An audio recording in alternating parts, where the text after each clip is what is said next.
फोलिस, हाँ मैम। है ना, तो फोलिस पेशेंट को डाला हुआ है, तो फोलिस डालने के बाद में इन्फेक्शन हो सकता है। फोलिस होता है ट्यूब, पेशाब की नली बोल सकते हैं उसको। Catheter associated urinary tract infection, catheter insert किया, फोलिस इंसर्ट किया, उसकी वजह से पेशेंट को क्या हो रहा है, यूरिनरी ट्रैक्ट इन्फेक्शन हो गया। ओके, यूरिन में इन्फेक्शन हो चुका है। और urinary tract infection where an invalid urinary catheter was in place for more than 2 calendar days. ध्यान रखना 2 calendar days means 48 hours, 48 घंटे। On the date of event with day of device placement being day, one urinary catheter was in place on the date of event or the day before.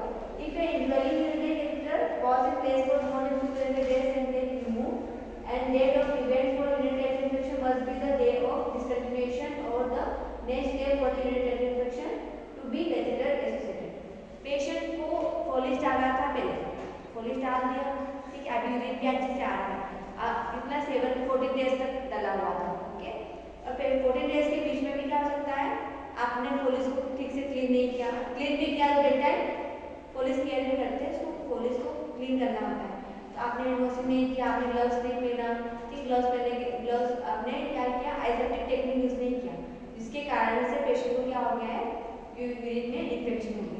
और आपने तो फोलिस को निकाला है, फोलिस को निकालने के टाइम पे भी एसेप्टिक टेक्निक यूज नहीं किया, फोलिस के निकालने के बाद में भी पेशेंट को क्या हो सकता है, यूरिनरी ट्रैक्ट इन्फेक्शन, मतलब पेशेंट बोलता है कि मुझे पेशाब में जलन हो रही है, ठीक है, और पेशाब करने में दिक्कत हो रही है, ठीक है, कैथेटर निकालने के बाद भी ये प्रॉब्लम हो जाती है, क्योंकि ये इन्फेक्शन के कारण से होता है, ठीक है, क्लेफ्सिला नाम का बैक्टीरिया होता है, उससे हो सकता है, ठीक है।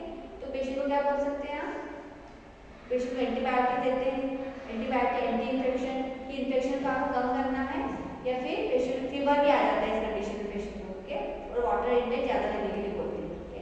पर ये किस कारण से हो रहा है, हॉस्पिटल की वजह से इन्फेक्शन हो गया है पेशेंट को, कौन सा, यूरिनरी ट्रैक्ट इन्फेक्शन, पेशाब में जलन होना, ठीक है, तो वो कंडीशन को बोलते हैं यूरिनरी ट्रैक्ट इन्फेक्शन। डॉक्टर के पास आया पेशेंट दिखाने के लिए, बोलता है मुझे पेशाब में जलन हो रही है, डॉक्टर क्या करता है, diagnosis urinary tract infection, UTI, okay.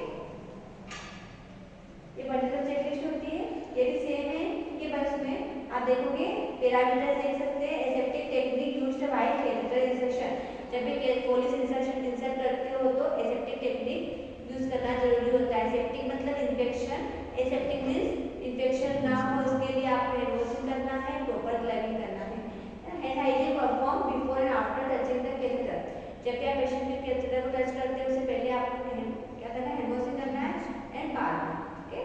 And catheter secured properly, मैंने आपको बताया जब भी कैथेटर लगाते हैं, अप्लाई करते हैं, थाई में क्या करना है, टेप लगा दो, जो ट्यूब है उसको वहाँ पे अटैच कर दो, तो खींचेगा नहीं, ठीक है, खींचेगा तो पेशेंट को इंजरी हो सकती है ना, कहाँ पे इंजरी हो जाएगी, यूरेथ्रा में इंजरी हो सकती है और पेशेंट को ब्लीडिंग हो सकती है, ठीक है। बी केयरफुल, आपको सिक्योर करना है ट्यूब को।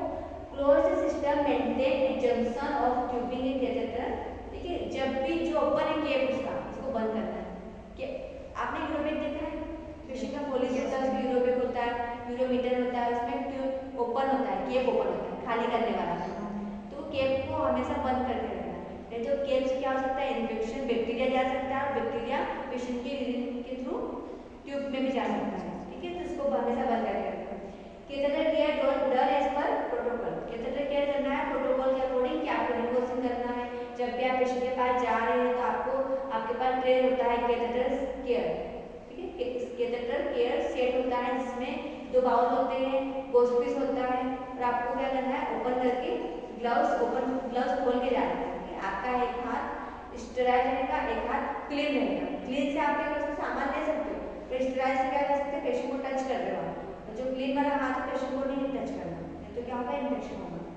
यूरोपेक place in below level of bladder, patient लेटा हुआ है तो ब्लेडर नीचे, ठीक है, नीचे कहाँ पे, एकदम जमीन पे लटका के नहीं रखना है, पेशेंट की जो बेड होता है, बेड होता है उसके नीचे क्या होगा, साइड डली होती है, लटकी हुई रहती है, उसको आप उसमें धागा बांध सकते हैं यूरोपेक का।